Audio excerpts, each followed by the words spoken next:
E aí pessoal, tudo bem com vocês? Tô aqui fazendo esse vídeo pós-viagem. Eu recebi muitas questões aí, muitas perguntas, tanto nos comentários dos vídeos, né, da série de vídeos aí sobre a viagem, né, no YouTube, como também via direct lá no Instagram. Então você tá chegando agora aí no canal, já se inscreve no canal, aperta o botãozinho aí de se inscrever, ativa o sininho, aquela coisa toda, para você não perder nada. Se você não viu a série aí de vídeos da viagem, tem um playlist com os vídeos dessa viagem, né? Brasil, Uruguai e Argentina. Assiste lá. Caso você não tenha visto ainda os vídeos, de qualquer forma, essa conversa vai ajudar para esclarecer algumas coisas sobre uma viagem longa de moto, algumas dúvidas que o pessoal teve e tudo mais. Mas eu recomendo que você assista os vídeos para ficar aí dentro do contexto, tá bom?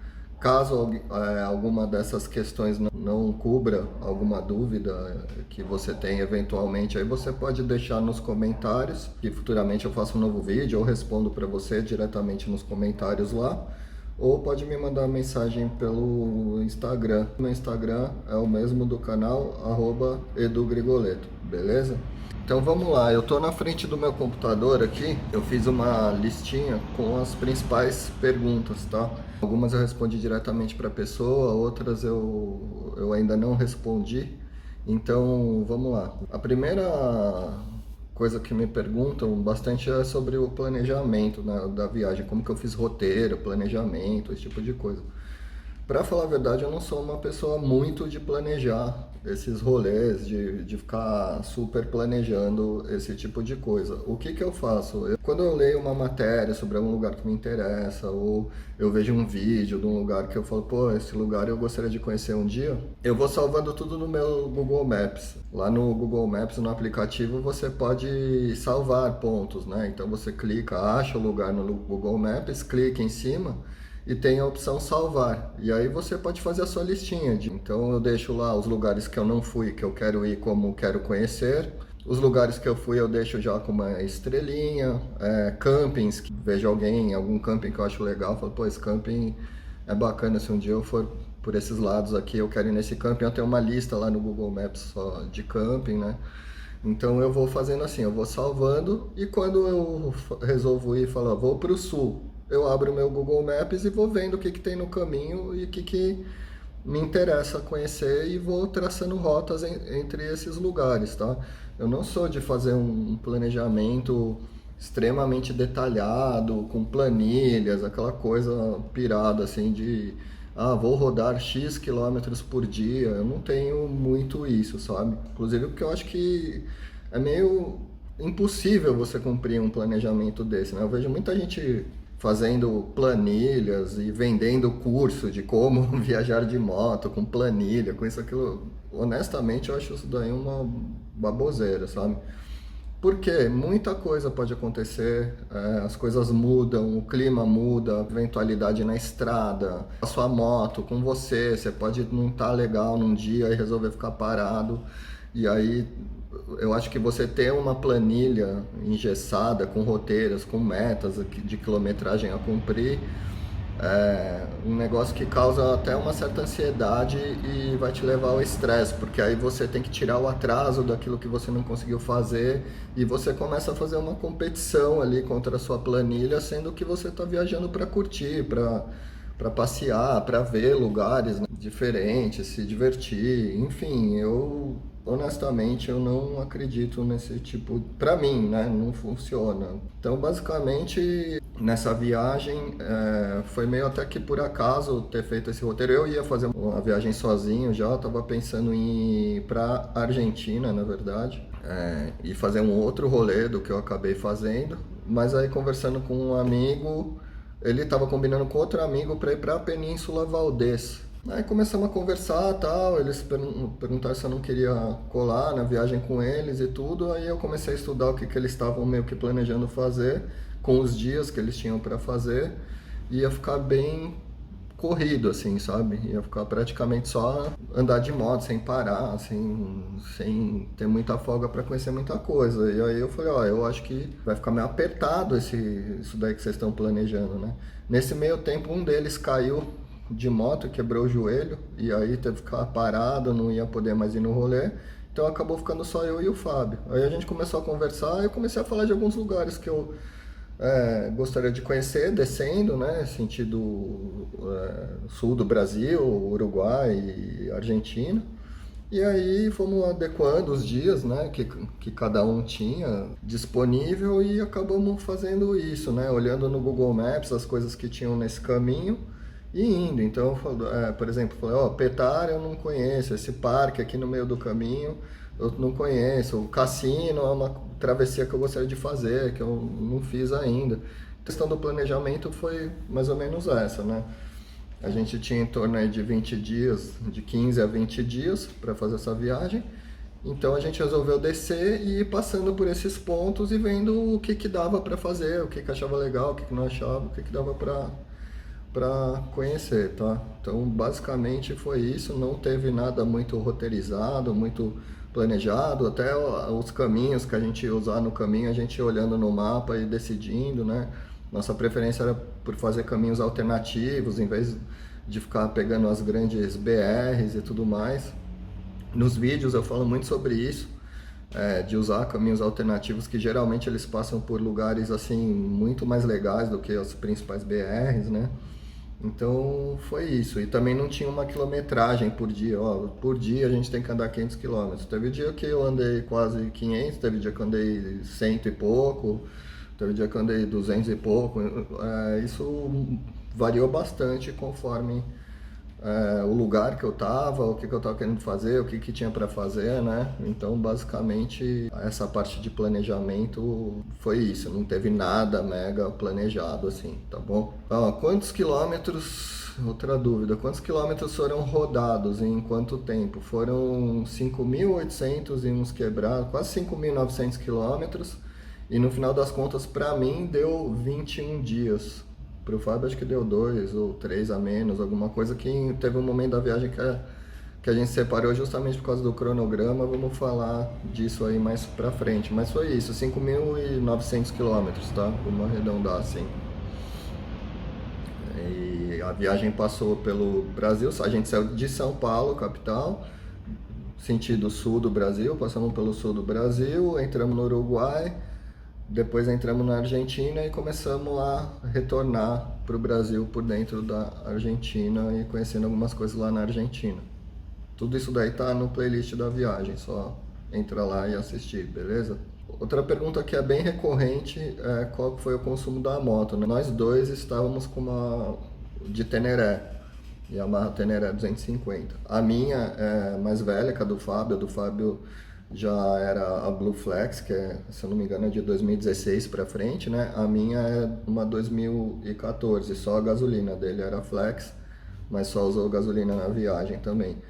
A minha moto, o pior consumo foi 25 km por litro, né? Carregada, e isso daí foi na Praia do Cassino, na travessia da Praia do Cassino. Ela fez 25 km por litro, carregada, né, com toda a bagagem, pela areia. Essa travessia toda é pela areia da praia, são 230, quase 240 quilômetros pela areia da praia, tá? E com vento contra a gente pegou, então ela acabou fazendo esse consumo aí de 25 quilômetros por litro. Foi o pior consumo da viagem.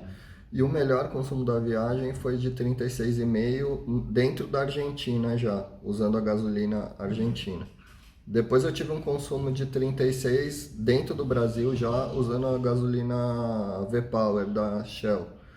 Se eu não me engano, foi entre Chapecó e Curitiba, um lance assim. O melhor consumo 36,5 e o pior consumo 25. Ainda no assunto gasolina, eu tô olhando para cá porque tudo está na tela do meu computador aqui para eu lembrar, tá? A gasolina, ainda falando sobre a gasolina, qual que foi a gasolina mais barata e a mais cara? A gasolina mais barata foi na Argentina, fazendo a conversão, né? Saiu em torno de R$ 2,80 o litro da gasolina na Argentina. A gasolina estava super barata pela questão cambial e tudo mais. E a gasolina mais cara foi no Uruguai. No Uruguai estava sendo R$ 9,00 o litro da gasolina. Super cara a gasolina lá. A sorte é que é um país pequeno, né? Então a gente abasteceu pouco lá, mas A gasolina é super cara no Uruguai. Inclusive tudo é muito caro no Uruguai. Em média, as coisas lá são... A economia do Uruguai é dolarizada, né? Então isso impacta bastante no preço das coisas, né? Então o Uruguai realmente é um país caro. Dá para ir? Dá, mas se você for comparar Uruguai e Argentina, por exemplo, a Argentina é infinitamente mais barata do que o Uruguai. Tanto que nas fronteiras entre Uruguai e Argentina, você vê muito uruguaio indo fazer compra na Argentina, né? Então eles vão abastecer, eles vão nos mercados, enfim, eles vão passear na Argentina porque é tudo mais barato para eles lá também. Falando em custos ainda, uma pergunta frequente é quanto que eu gastei nessa viagem. Eu não fiz um cálculo assim, gastei tanto de gasolina, gastei tanto de hospedagem, gastei tanto com comida, eu não fiquei calculando, né? Eu tinha um dinheiro separado, que eu acreditava ser suficiente para fazer esse rolê aí, e foi o que eu fiz. Somando tudo isso e fazendo uma média, eu acho que eu não cheguei a gastar. A gente fez uma viagem bem econômica, porque a gente acampou muito, né, durante essa viagem. E o camping, ele ajuda bastante nessa questão, né? E também a gente não fez nenhuma, assim, extravagância, né? Não fomos jogar em cassino, enfim, essas coisas malucas, assim. Mas eu acho que eu não gastei nem R$ 3.000 essa viagem. Eu gastei, acho que em torno de uns R$ 2.800 pelas contas que eu estava fazendo, incluindo tudo, gasolina, hospedagem, comida, camping, tudo isso daí tá incluso nesses R$ 2.800. Documentação, as pessoas perguntam muito sobre a documentação necessária para viajar, principalmente passando para outros países fora do Brasil, né? No caso do Mercosul, o qual o Uruguai e a Argentina também fazem parte, você consegue viajar só com o seu RG. Mas eu levei o meu passaporte. Eu acho que o passaporte ele agiliza bastante as coisas, principalmente nos trâmites da imigração, porque com o RG você ainda precisa em alguns lugares preencher formulário, esse tipo de coisa. Com o passaporte não, você só apresenta o passaporte, eles conferem lá os dados.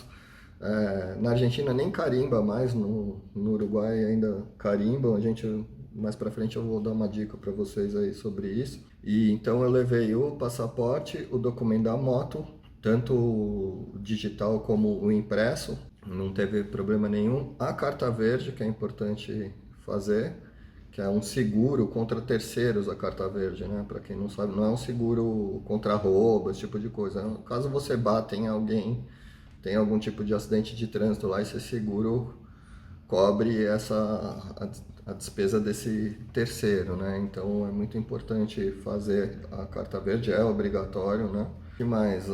O cartão de vacina completo eu levei, tanto da Covid eu imprimi também, no site lá dá para você imprimir em espanhol também. Então eu levei ele impresso, levei no aplicativo no celular. E eu tenho também a carteirinha de vacinação, que não é obrigatória, da febre amarela, né? Eu tive que tomar essa vacina quando eu fui para a Colômbia. E inicialmente ela tinha validade de 10 anos. Então, assim, caso você tenha essa vacina já há mais de 10 anos e esteja pensando em tomar outra dose para viajar em países que exigem, se eu não me engano, a Colômbia, a Venezuela, talvez exija isso, você não precisa mais tomar outra vacina. Essa validade dela, a OMS chegou à conclusão que é vitalícia. Você não precisa, tomou uma vez a vacina, você não precisa tomar de novo. O que você precisa fazer é pegar a sua carteirinha, que tem esse prazo de 10 anos que foi vencida, entre aspas, né?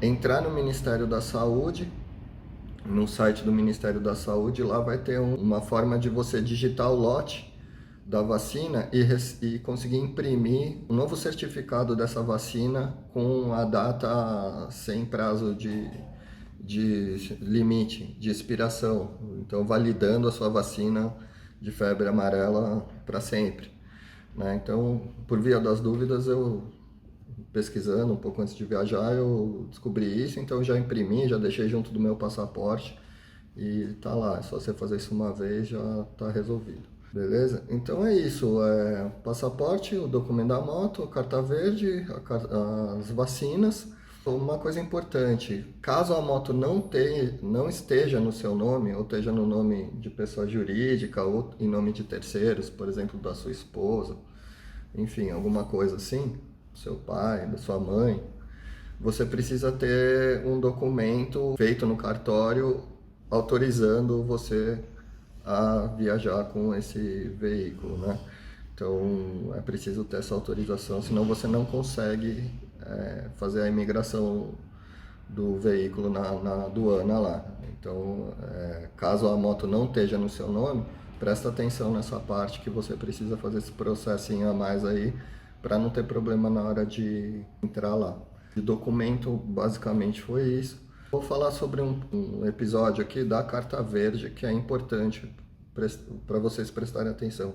O que eu recomendo, antes da gente ir, eu orcei com a minha corretora de seguros daqui do Brasil mesmo, faz o seguro da minha moto, quanto sairia para fazer a Carta Verde. Ela me passou o orçamento, e como eu não sabia exatamente a data que eu estaria cruzando, né, que a gente estaria cruzando a fronteira, justamente porque a gente vai meio sem planejamento, como eu falei para vocês, eu vou parando, não sabia exatamente que dia que eu ia fazer isso. Eu falei, deixa para fazer na fronteira lá, que vai dar na mesma, né? A gente acha alguém que faz, na fronteira sempre tem alguém, porque todo mundo precisa, né, disso para entrar no país, então a gente vai achar lá.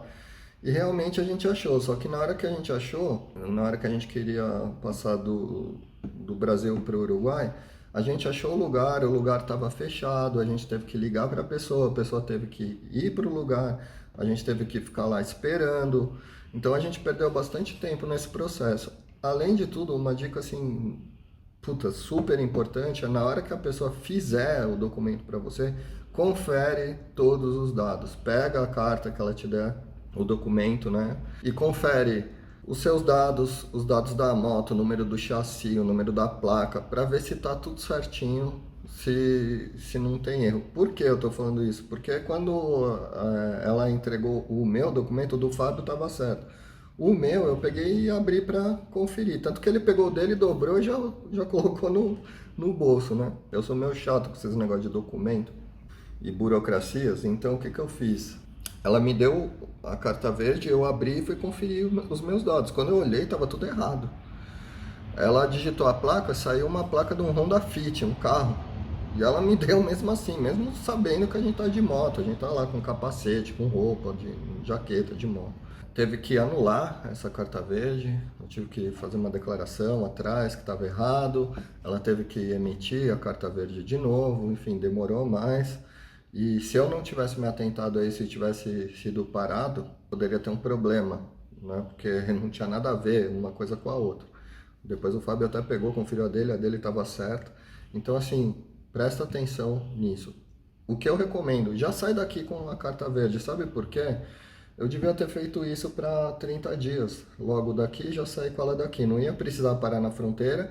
Eu paguei mais caro. A gente fez, acho que, se eu não me engano, para 10 ou 15 dias. Eu paguei o que eu recebi o orçamento aqui no Brasil, que era válido para 30 dias. Então, saiu mais caro lá. E ainda tive essa dor de cabeça de esperar, de ter dado errado no documento, de ter que refazer o documento. Então, assim, o que eu recomendo, já fala com o seu corretor de seguro, com a sua seguradora. Se vacilar, você vai conseguir até um bônus, uma coisa mais barata, e já sai com isso daqui no bolso. Mesmo que você perca alguns dias até você cruzar a fronteira, vai sair mais barato. Então, na próxima vez eu vou fazer dessa forma. Uma coisa que muita gente pergunta se teve algum problema com a moto, se furou pneu, esse tipo de coisa. A gente não teve problema nenhum mecânico. Teve umas quedas ali, né, de off-road, normal, enfim, isso daí mais pra frente tem uma questão sobre isso, eu falo com vocês, mas não tive nenhum problema mecânico e não furou pneu da moto nenhuma vez, tá? Então foi tudo bem, tudo perfeito, com a moto a gente não teve problema nenhum. Uma pergunta bem frequente também é como que eu fiz para trocar o óleo e fazer a manutenção da moto na viagem, né? Eu não troquei o óleo da minha moto, eu fiz a troca de óleo antes da gente sair, né? Coloquei um óleo novo, semissintético, eu estou usando o Motu 20W50 semissintético, estou gostando bastante. sempre usei o Yamalube e de uns tempos para cá eu estou usando o Motul e estou gostando bastante do semissintético. No manual é recomendado a cada 5.000 quilômetros, né? Como eu vi que isso ia estender, sei lá, 1.000 quilômetros a mais, eu não esquentei a cabeça com isso, não muda muita coisa. Então eu fui, troquei antes da gente sair e depois eu só fiz a troca assim que a gente chegou. A primeira coisa que eu fiz foi trocar o óleo, mas foi super de boa, não precisei fazer a troca no meio do caminho não. Achei que passar 900, 1.000 quilômetros a mais não ia ter um grande significado assim, na questão da troca do óleo. Então, principalmente no meio de viagem, você está carregado, tem que achar. Eu estava usando o semissintético, não sei se eu ia achar, então desencanei e não fiz a troca, tá? Fiz a troca chegando aqui, não tive problema nenhum com isso. O que eu fiz de manutenção foi lubrificando a corrente. Levei um óleo para lubrificar a corrente. Eu gosto daquele óleo da Bardal, Kartimoto, acho um óleo bem bom, bem espesso assim, barato e que gruda de um jeito ali na corrente e faz mesmo a função de lubrificar. Então a cada 500 quilômetros eu dava uma lubrificada na corrente, ou então depois de passar por água ou pegar chuva, esse tipo de coisa, ia lá e dava mais uma lubrificada na corrente por causa da água e tudo mais. Então foi a única manutenção que eu acabei fazendo, foi essa, ir lubrificando a corrente em média a cada 500 quilômetros, beleza? Uma pergunta bem recorrente também é se a gente teve algum problema com a polícia. Eu não tive nenhum problema com a polícia. Existe, né, N situações em vários países, né? Mas comenta-se muito sobre a questão da polícia na Argentina, de corrupção, esse tipo de coisa. Eu não tive nada que eu possa dizer. Eu passei por vários policiais, não fui parado. Teve um policial que estava tendo um bloqueio na estrada por um motivo de acidente, um pouco antes de eu chegar numa cidade chamada Mocoreta. E na hora que chegou na minha vez ali, eles estavam liberando aos pouquinhos, eu fiquei parado, o policial olhou a moto, começou a conversar e tal. Eu tava com a câmera, né, com a GoPro no capacete, aí eu vi que ele tava meio que já, tipo, acho que ele ia me parar assim, mas aí a gente conversando, ele, brasileiro e tal. Falei, tô passeando aqui, vim aqui fazer uns vídeos e tudo mais, e conhecer, blá blá blá. E aí ele falou assim, o que você faz? Aí eu falei, cara, jornalista. Aí que ele desencanou, ele falou, não, pode seguir e tal. Não quis nem olhar nada, não pediu documento, não pediu nada. Foi o único contato que eu tive com a polícia na viagem. Eu vi bastante polícia nas estradas da Argentina, vi polícia na estrada do Uruguai e, por incrível que pareça, no Brasil, isso eu até cito nos vídeos, eu não vi um policial rodoviário nessa viagem toda, na parte que eu transitei no Brasil. Inclusive nos postos, eu parei para colocar capa de chuva lá no Paraná, num posto policial que estava abandonado com um som no talo. Tinha um som ligado lá no talo lá dentro e o posto estava abandonado. Todos os outros postos que eu passei estavam fechados com uma viatura na frente, às vezes nem isso, e eu não vi um policial rodoviário. Se eu estivesse transportando droga, arma, seja lá o que for, eu tinha feito esse trâmite de boa. Eu achei uma curiosidade isso daí e uma situação também um pouco preocupante, né? Não sei porquê, enfim, não sei explicar, mas tá nos vídeos aí, é só vocês verem, não é coisa que eu tô inventando na minha cabeça. Inclusive, quando eu passo nos postos da PRF, eu falo, vamos ver se tem alguém e tal. Raramente você vê alguém. Assim, teve um posto na volta aqui, já no estado de São Paulo, que eu vi que tinha um cara em pé lá dentro, assim, era um vidro meio fumê, e só, não vi ninguém na estrada, praticamente não vi polícia rodoviária aqui no Brasil, beleza? E com relação aos policiais fora do país, eu não tive problema nenhum. Foi super de boa. Próxima pergunta aqui, por que quem acompanha os vídeos, viu que no momento que, depois que a gente saiu do Uruguai e entrou na Argentina, a gente se separou, eu e o Fábio. Por quê? Porque ele tinha data para estar em São Paulo e eu não. E aí a viagem começou a ficar acelerada para mim, porque ele precisou também se adequar ao tempo que ele tinha. Então ele precisava cobrir uma distância maior em menor tempo e eu não. Então a gente conversou, eu falei, cara, vai indo na frente e eu vou indo atrás. E se a gente se trombar em algum lugar, beleza, se não, beleza também.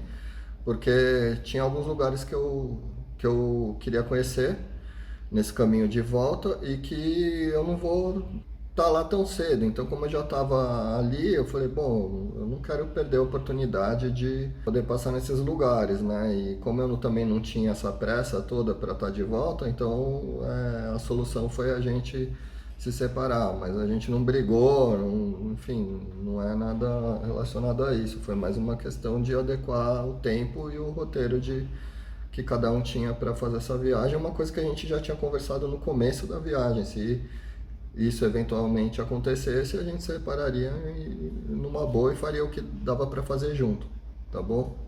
Próxima pergunta é em relação a câmbio, como que a gente fez com o dinheiro? Olha, eu tinha já uns...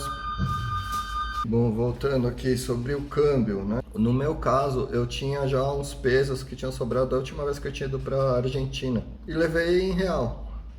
Levei dinheiro em real e fiz o cadastro no app da Western Union também, caso eu precisasse, né? O dinheiro que eu levei foi suficiente em real para eu fazer esse câmbio. Então na fronteira você acha câmbio em vários lugares.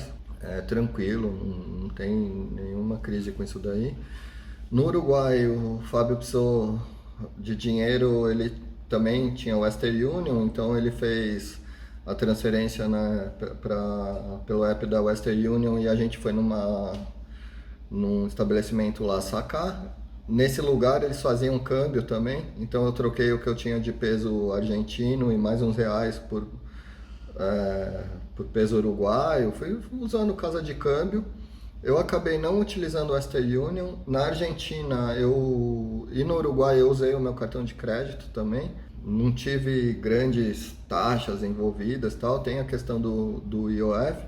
É bom vocês até darem uma pesquisada quando vocês forem fazer. A Argentina ela criou um câmbio para cartão de crédito muito próximo do câmbio Blue, que é o câmbio que a Western Union também usa. Para transações via cartão de crédito. Então, em vários momentos, estava valendo a pena, assim, utilizar o cartão de crédito para você não ficar nessa correria toda de casa de câmbio, de Western Union e tal.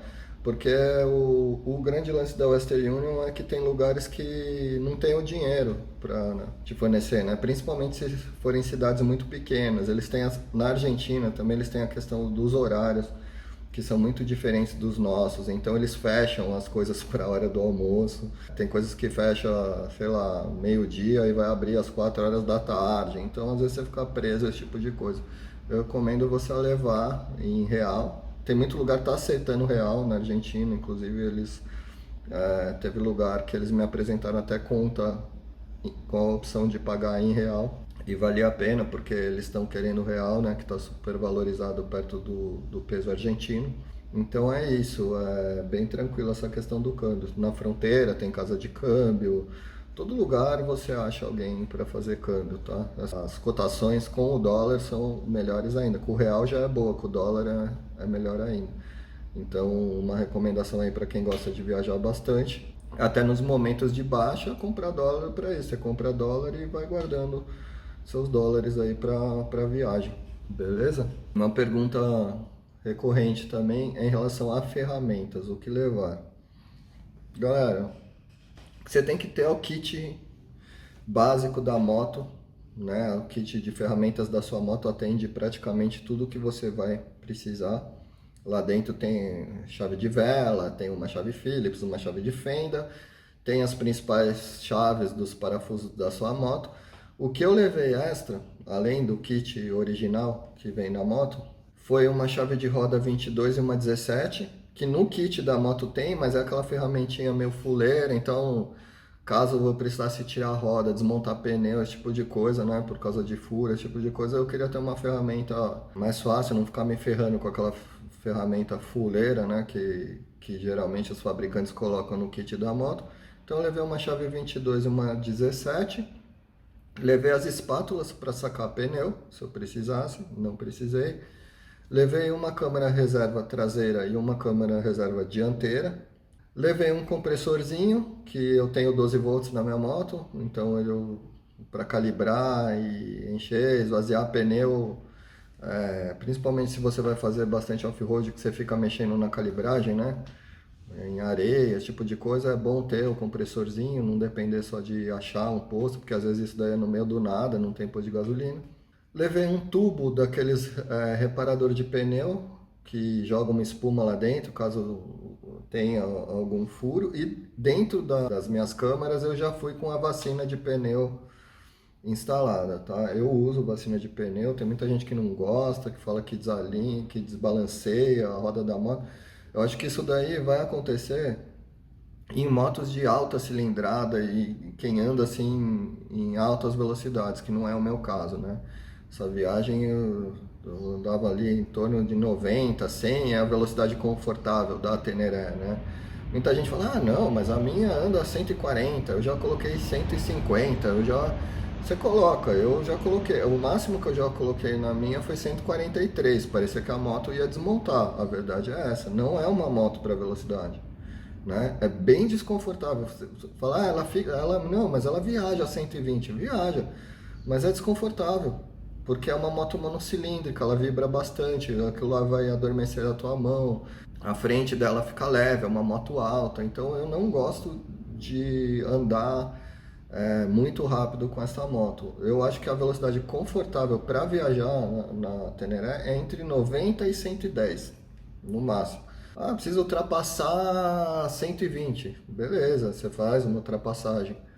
Agora eu penso assim, se o limite da estrada é 120, você tem um veículo na sua frente que já está no limite da estrada, você não precisa ultrapassar ele, né? Você já está no limite da estrada. Então, assim, isso vai de cada um, como cada um anda, enfim. Mas eu acho que a velocidade da Teneré ideal é entre 90 e 110. E nesse caso, a vacina do pneu não influencia em absolutamente nada, não desbalanceia, você não sente a moto tremer, não sente vibrar, nada disso.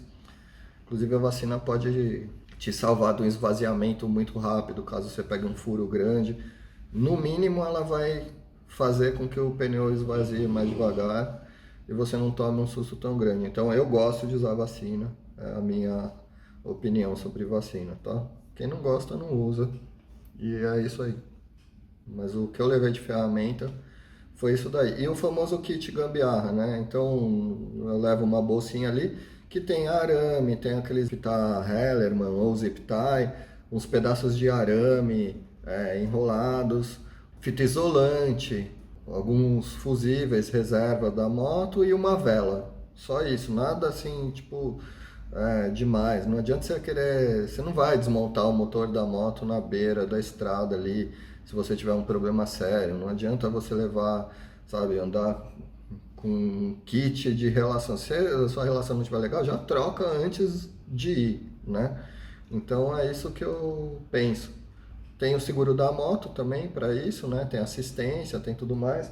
Caso o seu seguro seja só no Brasil, verifica com a sua corretora se tem a possibilidade de você estender o seguro para esse tipo de viagem, pelo tempo que você vai ficar lá fora, e você fica tranquilo, né? Qualquer problema, você chama o guincho te leva numa oficina. Então, basicamente é isso. Não vai dar para você fazer grandes coisas na beira da estrada no acostamento ali. Em casa, com toda a estrutura, já não é uma coisa simples, né? Não é na estrada que você vai resolver virar mecânico. Então, eu penso assim, o negócio é você sair com a moto em dia e ter as ferramentas básicas para mexer no básico, né? Caso seja uma coisa muito mais complexa, você vai sim precisar recorrer a um mecânico. Vamos ver, outra pergunta frequente aqui é em relação à queda. O que que aconteceu? Eu caí 2 vezes nessa viagem. O Fábio caiu em Soldado Cebold, a gente subindo lá à noite, né, para o acampamento. É uma estrada, a GoPro, quando a gente está num lugar, numa subida muito inclinada ou numa descida muito inclinada, a GoPro não transmite 10% da sensação do que é aquilo e da verdade, assim, em relação à imagem, por causa da lente dela, que é aquela lente fisheye, sabe? Então você fala, nossa, tá uma puta subida, quem tá assistindo fala, meu, que subida, o cara tá no reto praticamente. mas é uma rampa, principalmente porque eu uso a GoPro no modo mais amplo ainda, então essa percepção de subida, de ladeira, ela diminui mais ainda essa percepção, né? Então, o Fábio teve esse tombinho besta na subida lá, e eu tive um tombo, eu tive dois tombos, né, que eu tava mais rápido. Tive um tombo no balneário de Cidreira, no Rio Grande do Sul. A gente foi indo, em vez de ir pela principal, que é o que eu tava falando, a gente tava buscando caminhos alternativos, né? Então, em vez de ir pela 101, se eu não me engano, descendo, sentido Rio Grande, a gente tava cortando por dentro dos balneários, então indo pelas estradinhas por dentro, assim, né? E chegou uma hora que não tinha mais para onde ir, não tinha mais estrada, então a gente precisava pegar um acesso que levasse até a 101. Era uma estrada, se eu não me engano, eram uns 20 quilômetros de uma estradinha vicinal, que era um areião puro, assim, mas areião mesmo. E aí eu comecei a ir mais rápido ali, essas horas quanto mais rápido melhor. O Fábio tava mais de boa, né, porque ele também não tem tanta experiência no off-road. A gente falou, meu, vamos indo cada um no seu ritmo para um não atrapalhar o outro e a gente vai esperando, vai encontrando, né? Vai um cuidando do outro aí, mas cada um vai andando do jeito que fica mais confortável. Eu tava achando que andar um pouco mais rápido tava sendo mais tranquilo. Tinha horas que a estrada dava uma melhorada, virava meio que uma estrada de terra com pedra assim, e do nada vem uns bolsões assim de areião, né? Então nessa hora eu acelerei para passar por esse bolsão.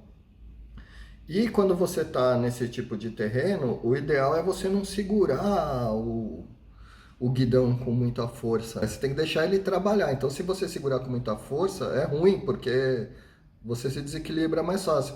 Se você só segurar ele mais leve e deixar ele trabalhar, ele vai balançar para todo lado e tal, mas a moto vai pegar um trilho ali e vai vencer o obstáculo, né? Então eu tava nessas, eu tava segurando de leve o guidão, ela deu uma afundada assim na hora que eu entrei nesse bolsão aí, e embaixo da areia tinha uma big de uma pedra assim. E eu acho que eu bati nela mordendo, sabe quando a roda passa na pedra assim e dá aquela mordida? Então na hora que a roda pegou e fez assim, o guidão deu uma estilingada. Como eu tava segurando a moto com o guidão leve, ele escapou da minha mão na hora que ela deu a mordida, assim, e deu a estilingada. Então, na hora que o guidão fez assim, bateu na bolha, estourou o lado direito da bolha, a moto subiu, eu caí para o lado e a moto veio e caiu por cima de mim. Na hora que a moto caiu por cima de mim, ela caiu em cima do meu pé. E meu pé fez assim, ó, ficou torcido. Meu pé torceu para dentro, assim, e ficou ao contrário. E eu senti que tinha sido um negócio sério, porque a dor foi insuportável. Eu senti meu pé doendo, comecei a gritar, a gente estava falando pelo comunicador, o Fábio estava longe. Ele, peraí que eu tô chegando, não sei o que, mas eu olhava assim, ele estava muito longe ainda. E aí me bateu o desespero, eu enfiei o outro pé por baixo da moto para criar um espaço ali para conseguir desvirar o meu pé, pelo menos, né? E eu consegui fazer isso, só que estourei toda a minha perna direita também. O pé que virou foi o pé esquerdo, tá? Eu achei na hora que eu tinha quebrado o pé, veio um monte de coisa na cabeça, né? É tudo muito rápido, assim, passa aquele monte de pensamento, assim, e eu falei, meu, acabou a viagem, cara. Vou ter que ir atrás do médico, puta, quebrei o pé. Quando você já começa a pensar, puta, onde que eu vou deixar essa moto? Como que eu vou fazer? É muito louco. Aí o Fábio chegou, nessa hora apareceu um carro do nada também, o cara parou, meu, veio, tá tudo bem, eu tava lá estirado no chão, né? Não, tá tudo bem e tal. Pô, me ajuda a levantar aí. Aí eu falei, meu, vou tentar ficar em pé. Eu já tava, sabe quando você já tá com aquela sensação de que vai doer pra caralho, você não vai conseguir ficar em pé? Aí o Fábio e o cara me ajudaram a ficar em pé assim, eu escorando neles, aí eu pus o pé no chão e falei, opa, meu, eu tô conseguindo apoiar o pé. Aí eu já me animei, né, cara? Falei, pô, não quebrou nada não. Aí dei uns passos assim, falei, meu, tô conseguindo andar, não quebrou, não quebrou. Beleza. Aí o cara do carro saiu fora, a gente ficou ali na beira olhando, né? Eu olhei e ainda falei assim, eu nem tinha visto que a bolha tinha quebrado. Aí depois eu olhando as coisas assim, virei pro Fábio e falei, meu, olha só, quase que eu caí em cima ainda desse puta pedaço de vidro aqui. Aí eu fui ver, era o pedaço da bolha que tinha lascado. Aí a gente fez uma gambiarra lá para prender a bolha. Aí o protetor de mão, acho que com a força, assim, cuspiu o parafuso que segurava ele, então tive que amarrar o protetor de mão também, enfim. Demos um trato ali na moto para deixar ela no esquema pra gente continuar andando. Meu pé tava doendo, só que eu acho que eu tava com a adrenalina tão no alto que eu não tava sentindo tanta dor assim depois. E eu fiquei super animado de não ter quebrado o pé, né? Aí eu falei pro Fábio, eu falei, cara, vamos voltar, que a gente tinha andado só alguns quilômetros, assim, sei lá, uns 2, 3 quilômetros, eu acho, nessa estradinha de onde eu caí. E ainda tinha mais 17 pra frente, a gente não sabia como que era. E o cara do carro falou, ó, tá embaçado lá pra frente, né?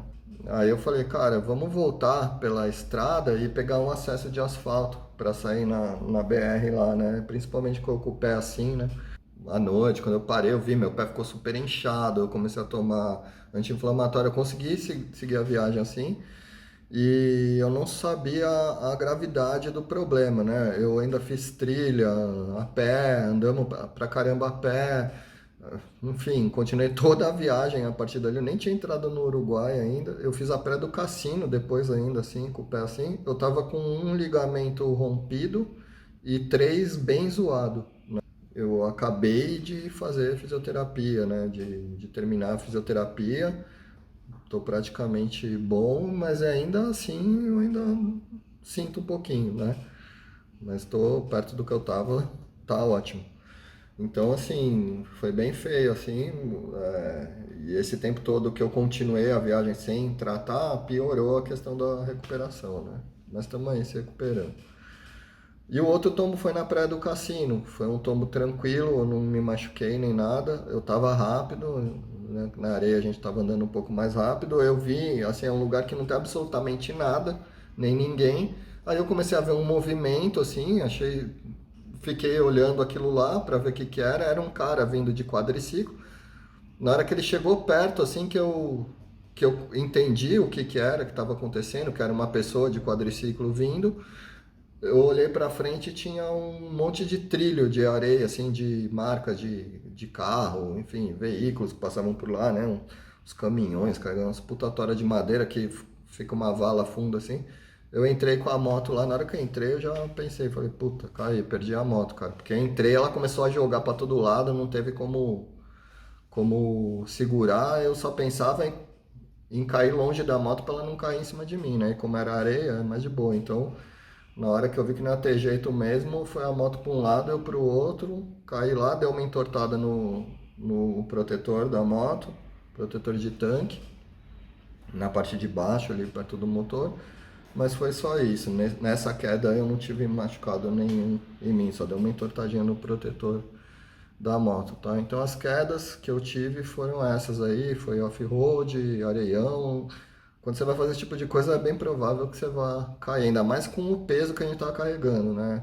Bolsa lateral, enfim, muda toda a dinâmica, né? Se eu tivesse talvez só com a moto, talvez fosse bem mais fácil vencer esses obstáculos aí, mas carregado a coisa muda de figura. Então, em relação aos tombos, foi isso. Eu estou bem, estou me recuperando, estou praticamente na parte final aí da recuperação. Mas, assim, uma coisa que... O que que aconteceu que foi determinante para eu ter essa lesão? No dia anterior a essa queda, a minha bota soltou a sola. Eu estava usando uma bota que não era uma bota específica para moto, era uma bota de trekking, mas que se eu tivesse usando, com certeza o dano seria menor ou nenhum, porque ela era uma bota que segurava bem assim o tornozelo, né? E no dia anterior a sola da bota soltou. E eu não, assim, quando está numa viagem dessa, quanto menos peso, eu já tinha colado essa sola dessa bota uma vez, a verdade é essa. E como ela soltou de novo, eu falei, meu, isso daqui não tem mais recuperação, não vai pegar cola de novo. Eu usei bastante já essa bota, eu vou ter que comprar outra e tal. Eu tinha um tênis na bagagem, um Vans, que era o que eu estava usando no dia, né? Então no dia anterior eu acabei jogando minha bota fora, porque não ia ter mais conserto. E no dia seguinte eu caio e torço o pé. Então foi, se eu tivesse de bota, isso não teria acontecido. Tanto que eu tô atrás de uma bota boa para esse tipo de rolê. Mas assim, um conselho que eu dou, se você vai fazer off-road, isso eu aprendi da pior forma agora, é vai equipado, cara. Eu tava com a jaqueta, né, com proteções, enfim, nessa parte de cima não tive nada, mas se eu tivesse com uma bota boa, eu, com certeza não teria sofrido essa lesão. Isso me levou a ter que fazer ressonância em ortopedista, fazer fisioterapia, tive que procurar uma fisioterapia muito boa, tive que pagar por fora. O que eu paguei para fazer essa fisioterapia saía mais barato comprar uma bota boa. Então, faz as contas aí, vale a pena, o preço da bota vale a pena pagar, e eu aprendi isso da pior forma, e daqui pra frente, com certeza, quando eu for fazer isso, eu vou estar usando uma bota legal e vou investir sim nesse equipamento que é super importante, beleza? Vamos pro próximo aí. Chip de telefone e internet, como que a gente fez? Cara, a gente compra no local mesmo. Você procura lá, um lugar que vende um chip. No Uruguai foi ótimo, é baratinho. Compramos, sei lá, gastei 30, 40 reais já no chip, mais a recarga, com internet rápida e tudo mais. No Uruguai foi perfeito, assim, foi super fácil para conseguir internet e ficar conectado. Na Argentina, o que eu recomendo? Se programa para você conseguir ir numa loja da Claro ou da Personal, que são as principais que atendem ali na Argentina. Por quê?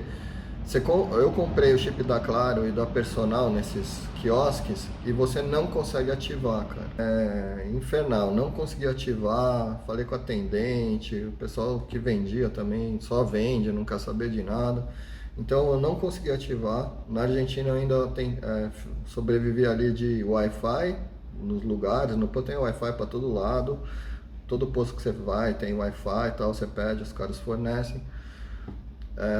Tentei ativar o roaming da Vivo, que meu celular é da Vivo, uma porcaria, funcionou em pouquíssimos lugares, principalmente também porque eu estava indo pelo meio do nada, estava evitando cidade grande, esse tipo de coisa, então não funcionou legal o roaming, e eu acabei ficando praticamente sem internet no celular na Argentina, por isso eu levei um mapa também offline no meu celular para usar como GPS, que é o Here Maps, recomendo bastante, muito bom.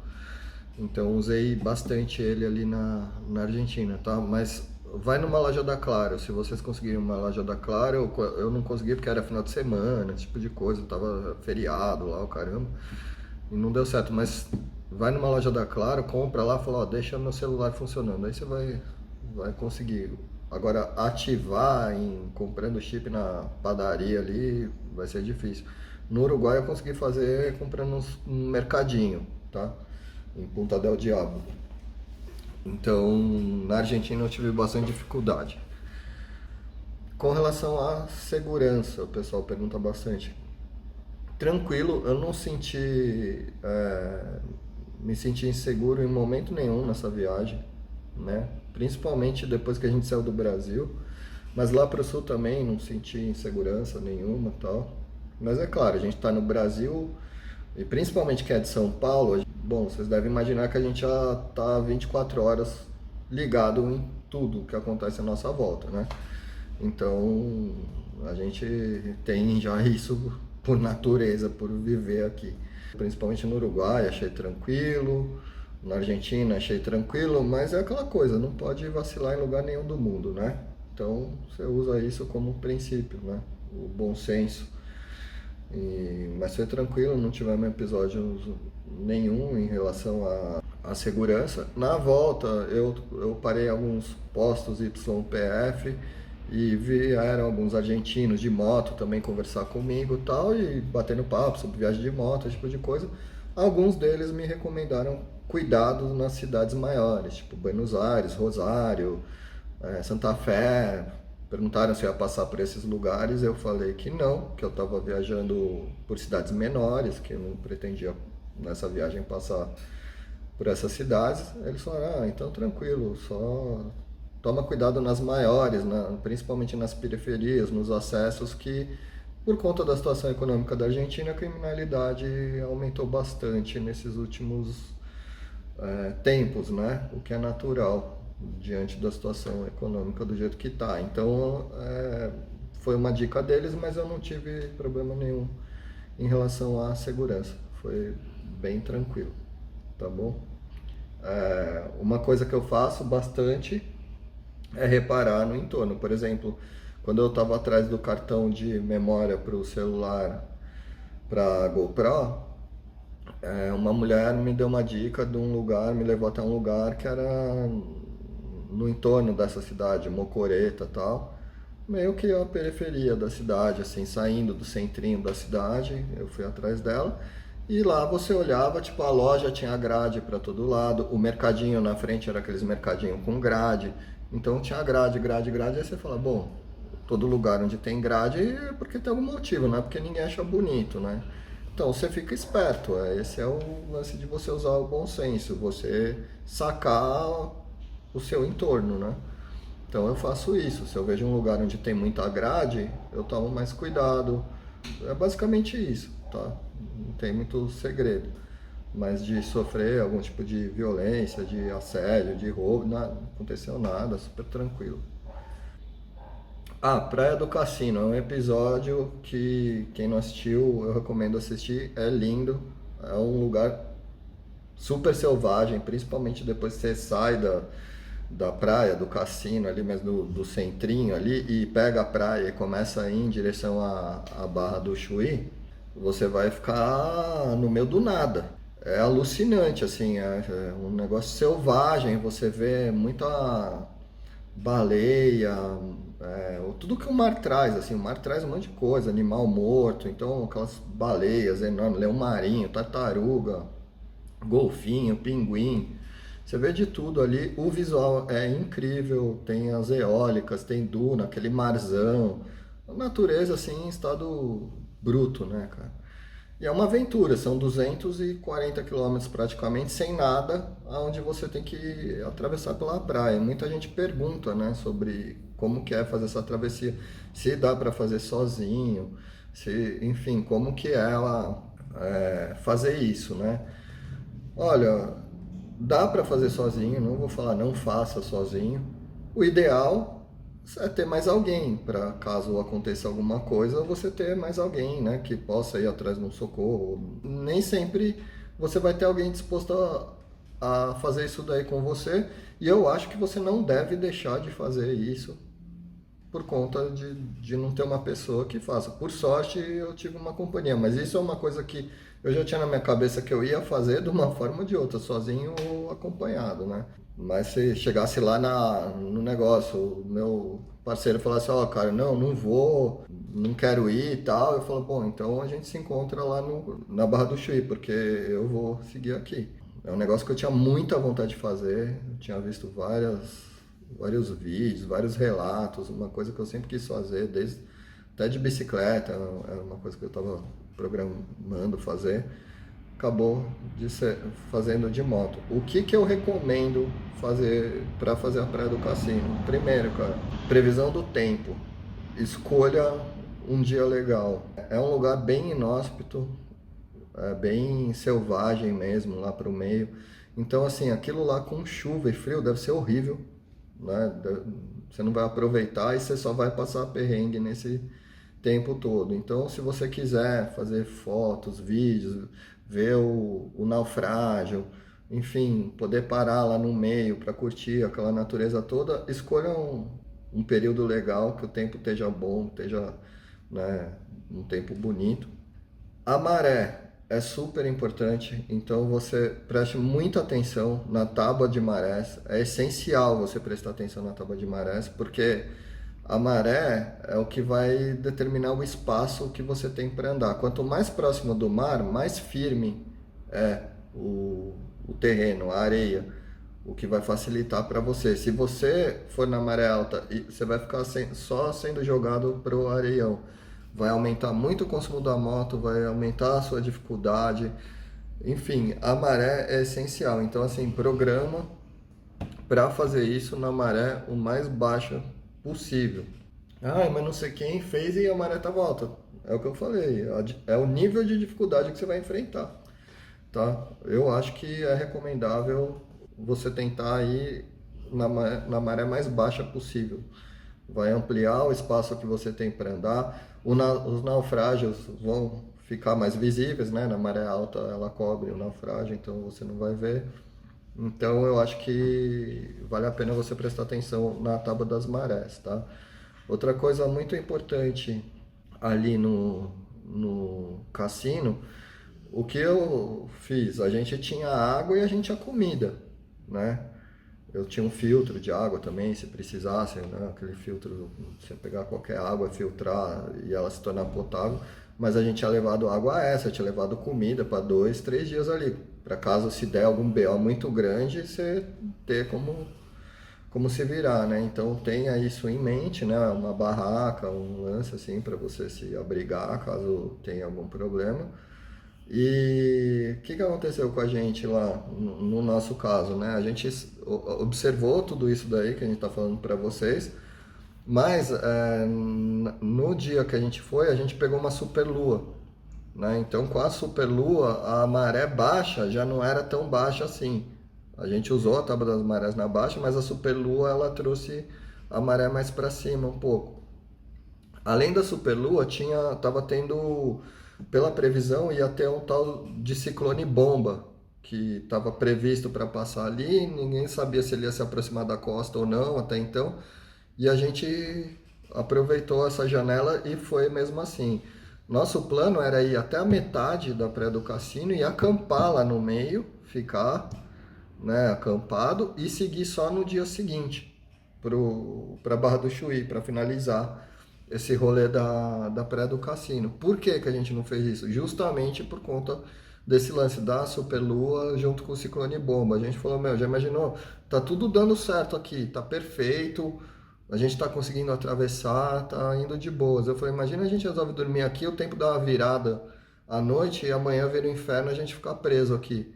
E aí a gente optou por seguir viagem, apesar de acampar lá no meio ser uma coisa que a gente gostaria muito de fazer. Então, assim, se você pegar todas as condições perfeitas e puder fazer isso, eu super recomendo. Deve ser alucinante ficar acampado lá no meio. A gente não fez isso por uma questão de bom senso e segurança, já que tinha essa possibilidade de ter um ciclone bomba chegando, né? Falando, vou acampar para esperar um ciclone bomba me acertar aqui, né?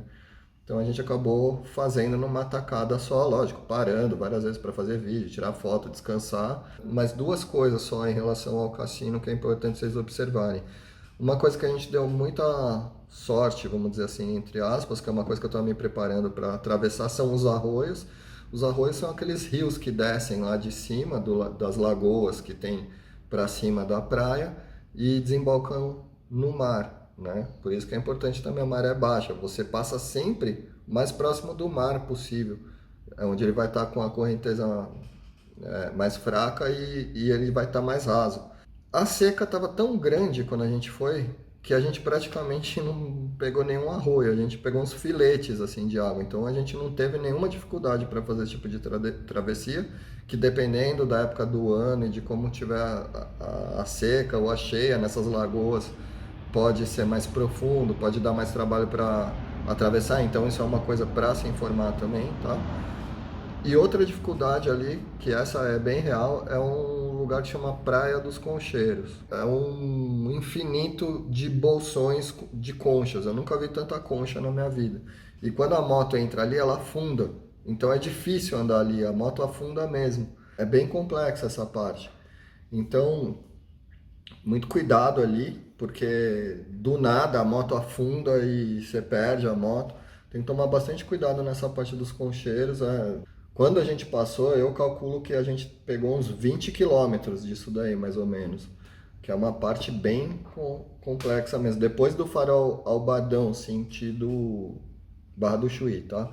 Então, na hora que chegar ali, olha bem por onde você vai passar, qual o caminho que você vai fazer e toma cuidado nesses concheiros aí. Deixa eu carregar meu telefone aqui que tá acabando, eu tô gravando com o telefone, acabando a bateria. Então toma cuidado com os concheiros, tá? Mas são as maiores dificuldades ali, normalmente são a travessia dos arroios e essa parte dos concheiros. Fora isso, é, é uma travessia bem tranquila. Lógico, você precisa ter um mínimo ali de habilidade para andar na areia, né? Então eu recomendo isso aí com o mínimo de bagagem, uma moto mais leve possível. Quanto mais leve você tiver, melhor e mais tranquilo vai ser para você fazer. Dá para fazer? Dá, não é nada impossível. Eu recomendo fazer, você vai curtir, não é nada. Cara, eu detesto esse negócio que os caras fazem um rolê, posta no YouTube como se fossem os únicos fodões capazes de vencer aquele obstáculo. Cara, se você anda de moto, você tem uma certa habilidade ali já para pegar um off-road, andar numa areia, você vai fazer, cara, tranquilo, entendeu? E outra, tentou, começou aí, não tá dando certo, não tá, tá inseguro, viu que tá demais para você, volta, mano, entendeu? É isso, mas tenta, tá? Então, assim, é alucinante. Uma coisa que me pergunta bastante ainda, só para fechar esse assunto da praia do cassino, é em relação ao combustível. Ah, precisa levar combustível extra? Depende da autonomia da sua moto, né? Como eu falei, o meu pior consumo foi na praia do cassino, foram 25 quilômetros por litro numa Teneré 250. Só que o tanque da Teneré tem 16 litros, né? Então ela tem uma autonomia muito boa. Eu não levei gasolina extra nenhuma porque eu acreditei, fiz as contas falando, mesmo fazendo um consumo horroroso, eu vou conseguir chegar lá no final, né? Para vocês terem uma ideia, eu abasteci logo que a gente atravessou a balsa de São José do Norte para Rio Grande, chegou em Rio Grande, eu abasteci. Aí fomos para o camping lá na Praia do Cassino, que deu mais ali uns 30 quilômetros do posto até o camping, 25, 30 quilômetros. E eu nem abasteci mais, então nessas eu já, tipo, perdi, vai, 1 litro ali de gasolina, então tinha mais ou menos 15 litros. Agora, dependendo da autonomia da sua moto, sim, faça as contas, né? Pense no pior consumo que ela pode fazer e aí você decide se você leva gasolina ou não, caso o seu tanque seja muito pequeno. Agora, se você tiver uma autonomia razoável ali, não é necessário não, tá? Muita gente me perguntou sobre comunicador no capacete, se vale a pena, qual que eu usei. Principalmente viajando em dois, eu acho que super vale a pena. Ele, além de você ir batendo papo com o seu parceiro e ajudar o tempo a passar mais rápido, o comunicador ele é muito importante para a segurança também. Então, às vezes eu, sei lá, ultrapassava um caminhão e via que vinha vindo o carro, falava, ó, Fábio, segura aí que vem um carro aí, não ultrapassa não. Ou senão, ó, tá tranquilo para passar, pode vir e tal. Então, tem buraco aqui, cuidado, tem óleo. Enfim, serve para a questão da segurança também, é uma boa. E o que eu usei foi o EGEAS Q7. Foi um que eu comprei antes da viagem. Achei bonzinho, assim. Não é o top das galáxias, mas também não é horrível. É um comunicador muito bom por um preço super acessível. Então achei que valeu muito a pena e foi o que eu acabei usando. E depois que eu fiquei sozinho, usei para ouvir música em algum momento. Eu não sou muito de ouvir música no capacete da moto, acho que tira a atenção. Mas tinha estradas que tava só eu e eu. Então, ouvi um pouco de música, fazia ligações, esse tipo de coisa. Então, acho que vale a pena para um rolê assim você ter isso, tá? Principalmente vai com um companheiro aí, é muito engraçado, inclusive, você ir batendo papo. Eu ainda vou fazer um vídeo só sobre ela, mas teve inscrito me perguntando muito sobre a questão da almofada, porque a Teneré ela é conhecida pelo banco duro, né? E ela é um banco duro mesmo. Para andar na cidade eu não sinto o menor problema, que você vai ali, é meia hora, 1 hora. Mas assim, longas horas em cima do banco da Teneré é sofrido. Ele realmente não é um banco super, hiper confortável. O que muita gente faz é trocar ou ter um banco para viagem que é um banco comfort, que é aquele banco estilo Sela, banco do Pedrinho, Zamba Bancos, qual que é o outro? Herê Bancos, esse tipo de coisa. Eu nunca tive um banco desse por dois motivos. O primeiro é que eu acho horroroso. eu acho muito feio, né? Mas é um gosto pessoal. Meu, tem gente que acha lindo, acho que a moto fica mais estilosa e tudo mais. Então, assim, gosto pessoal é gosto, né? Mas eu acho muito feio, acho que não tem nada a ver com a moto. Acho que atrapalha muito no off-road, que você precisa ficar em pé, ele é um banco mais largo e às vezes você precisa sentar mais para trás, então muda muito essa dinâmica e eu não curto. E outra coisa é o preço, que eu acho que os caras viajam, é caríssimo um negócio desse, né? Eles colocam uns preços assim bizarros nesse tipo de banco. Então o que que eu fiz? Eu tava pesquisando sobre isso, é gel, coloca a placa de gel, fura a espuma, não sei o que. Eu achei uma almofada no AliExpress, que ela é uma almofada de silicone, tipo 3D, com um monte de colmeia assim, entre ela, não é de inflar, não fura, no gel não fica jogado só para um lado, dependendo do jeito que você senta e tal. E é barato. Eu falei, quer saber, eu vou comprar e vou arriscar usar essa almofada na viagem. E foi o que eu fiz. Vocês verem os vídeos aí, vocês vão ver no banco da moto a almofada lá. Que é uma almofada, mas não é de espuma, ela é de silicone, é um silicone flexível em forma de colmeia. Então, na hora que você senta, ele se molda ali na sua bunda e traz uma sensação assim de conforto. Foi excelente, salvou, meu, achei sensacional e quando eu for viajar, fazer viagem longa, eu sempre vou usar ela. Não fura, não, você passa no banco com elástico ali, super tranquilo de pôr e tirar e barata. Achei uma solução excelente, confortável e funcional. Então, para mim, essa almofada resolveu bastante. Vou deixar o link aí na descrição do vídeo, vocês dão uma olhada nela aí. Nos vídeos da viagem também ela aparece em vários momentos que eu estou subindo e descendo na moto, dá pra ver. Em vários momentos eu falo, pô, essa almofada tá salvando a minha busanfa aqui no rolê. E foi isso que aconteceu, a almofada ajudou bastante, tá? Então eu recomendo aí essa almofada, gostei bastante dela. Muita gente me pergunta sobre a comunicação com os parentes, com quem está na própria viagem, a questão da segurança e tudo mais. Uma coisa que eu sempre tive vontade de ter foi um daquele equipamento que chama Spot, que ele se conecta via satélite e fica mandando sua localização para quem você cadastrar numa lista. Ele manda mensagens personalizadas. Ele tem um botão de SOS caso você esteja no meio do nada e precise de um resgate, né? Alguma coisa assim. Eu não tenho isso ainda porque ele é um aparelho caro e o aparelho em si, na verdade, não é nem o preço do aparelho, é a questão das tarifas que eles cobram. Eu acho um absurdo os preços que eles cobram, acho caríssimo. Anualmente eles cobram lance para você ativar, desativar, enfim, é um monte de letrinhas miúdas lá que, sabe, eu acho que o preço assim é o maior fator que me faz não ter, apesar de eu achar um equipamento super útil para esse tipo de viagem. Então o que que eu faço? Eu compartilho, não sei se vocês sabem, vocês conseguem compartilhar a localização pelo Google Maps para pessoas que você cadastrar ali. Então eu compartilhei minha localização tanto com a minha família como com o próprio Fábio, que estava viajando comigo. Caso a gente separe, e ele também compartilhou comigo e com a família dele. Então a gente tava todo mundo com a localização compartilhada, então um conseguia ver o outro no Google Maps, né? Então, lógico, isso vai sempre funcionar quando você tem sinal de internet e ele sempre também vai marcar a sua última localização onde você conectou na internet, onde teve sinal, entendeu?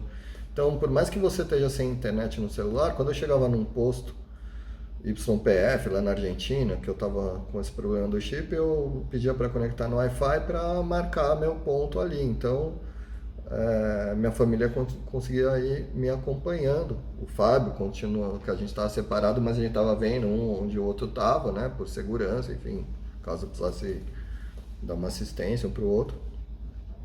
E foi isso. Então eu recomendo bastante o uso desse recurso aí. Quem puder ter um Spot, eu super recomendo, ou aquele da Garmin lá, o Garmin InReach. Mas para mim o problema é o custo, até porque eu vou usar isso 30 dias e o resto do ano vai ficar parado, não vou para um lugar tão ermo assim que o Google Maps não pegue, sabe? Então, nas minhas contas ainda não vale a pena é, ter isso, a não ser que eu tivesse essa grana sobrando, aí tudo bem, mas não é o caso, então eu resolvi utilizar o compartilhamento da localização via Google Maps funcionar bem, tá? Basta ter a internet. Outra pergunta que fizeram bastante aqui é a questão de viajar acompanhado ou sozinho. Eu acho que tudo tem suas vantagens e suas desvantagens, né? Acompanhado é muito legal você ter alguém para ir trocando ideia, dividindo as experiências, enfim, confraternizar ali, conversar, dar risada, fazer um rango junto, enfim, dividir a experiência que você está tendo. É muito legal, é uma assistência, alguém para te ajudar, caso você tenha algum problema, questão de segurança, você fica até mais tranquilo, você está em dois, né? Enfim, tem uma série de benefícios. A maior desvantagem que eu acho é que você perde um pouco a questão de fazer o que você quer na hora que você quiser, do jeito que você quiser. Porque você tá com uma pessoa, então tudo tem que ser, né, cara, decidido de forma compartilhada, de comum acordo, tem que estar legal, né, na medida do possível para as duas partes. Então, eu acho que tanto a viagem acompanhado como desacompanhado, as duas são boas. Não tem um lance, eu prefiro assim, eu prefiro assado. Eu acho que depende da situação, do momento, do que você está indo fazer.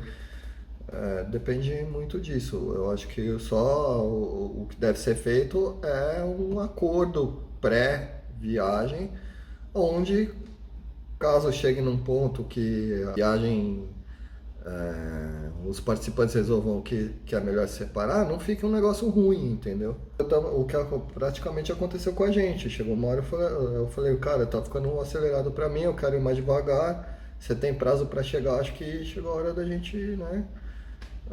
Cada um ir no seu ritmo, de boas. Então é isso, tudo tem suas vantagens e suas desvantagens, né? Quando você está sozinho, você também está mais. As pessoas, o que eu senti é que as pessoas também ficam mais propícias a vir trocar ideia com você quando você está sozinho. Quando você está acompanhado, as pessoas ficam meio assim, né?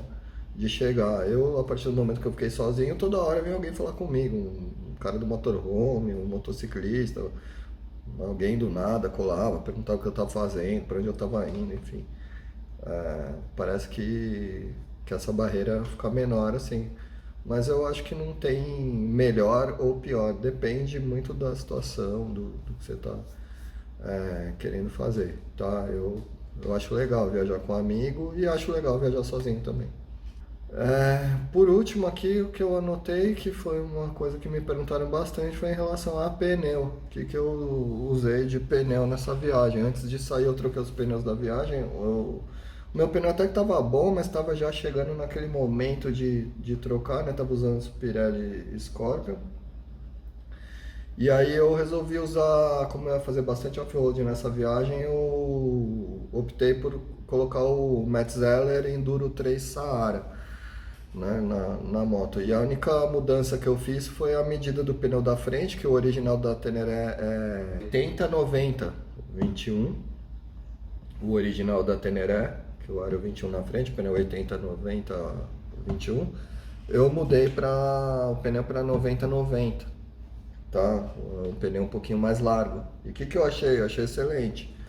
Achei que ficou melhor do que o 80-90. No começo você estranha um pouco, parece que o guidão ficou um pouco mais pesado, mas assim, 2 dias você já acostuma. A única alteração que eu tive que fazer, principalmente porque eu gosto bastante de andar por off-road, né? Foi erguer o paralama da Teneré, porque como o pneu 90-90 ele é mais alto também, então ele estava muito próximo do paralama, não sobrava quase nada de espaço, estava quase pegando ali. E qualquer pedrinha ia enroscar ali, imagina um barro, um negócio. Então a gente fez umas como se fosse um suportezinho para colocar no parafuso na bengala da moto e no paralama para levantar ele e criar um espaço entre o pneu e o paralama, um espaço maior para poder andar no off-road. Tá? E o que eu achei desse pneu? Achei um pneu excelente, tanto no molhado como no seco. Ele a aderência dele é muito boa, os cravos são muito bons para andar no off-road. O único, porém, é no asfalto, né? Ele é um pneu quase que 50-50, assim, sabe? Na minha opinião, né? Entre off-road e asfalto. Então, na parte de asfalto, ele é um pneu que faz bastante barulho. Se você se incomoda com isso, vai ser meio irritante para você. Mas eu acho que vale super a pena. O pneu rodou 6.000 km, está inteiraço, parece novo. Segurou super bem, teve vários momentos que eu aumentei a calibragem, diminuí a calibragem, fui acertando conforme o terreno que eu estava andando, não tive problema nenhum com o pneu. Estou gostando bastante dele, devo manter o uso dele e para viagem assim foi excepcional. Tem esse porém do asfalto aí que ele é um pneu como é mais cravudo, no asfalto ele faz mais barulho, tá? Então se te incomoda muito, é uma coisa para você pensar. Eu não me incomodo com isso daí, então para mim não tem problema nenhum, tá? Mas gostei bastante do pneu. Então acho que é isso, pessoal. Acho que eu cobri aí a maioria das dúvidas que chegaram via comentários do YouTube e direct lá no Instagram. Então, mais uma vez, se você não é inscrito aí no canal, já se inscreve, deixa o seu like aí, ajuda o canal, escreve alguma coisa lá, deixa algum comentário aí para ajudar o canal, ou caso tenha alguma dúvida que não foi coberta aqui nesse vídeo, escreve aí nos comentários ou me manda um direct lá pelo Instagram. O meu Instagram é @edugrigoleto e eu te respondo por lá ou vou salvando aí essas dúvidas para fazer um novo vídeo aí com mais uma rodada de dúvidas de vocês sobre questões aí que envolveram essa viagem, beleza? No momento agora eu estou terminando o lance da fisioterapia, estou em São Paulo. Na verdade, o meu plano era, assim que terminassem essas séries de vídeos da viagem, eu já ter vídeos de outro rolê, né? Que é o meu plano era esse.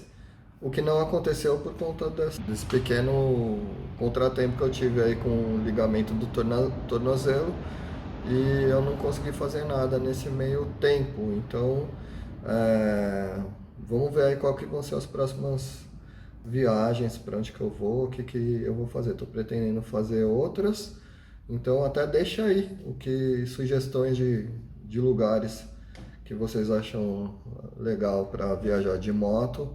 Tô pesquisando aqui quais que vão ser os próximos rolês aí para produzir os vídeos pro canal, beleza?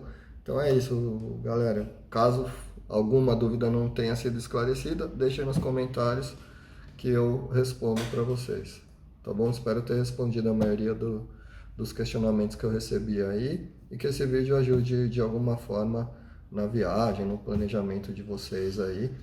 E precisando de alguma coisa, estamos à disposição aí, só entrar em contato, tá bom? Então é isso, galera. Até o próximo vídeo. Eu vou ficando por aqui e a gente se vê logo mais. Valeu!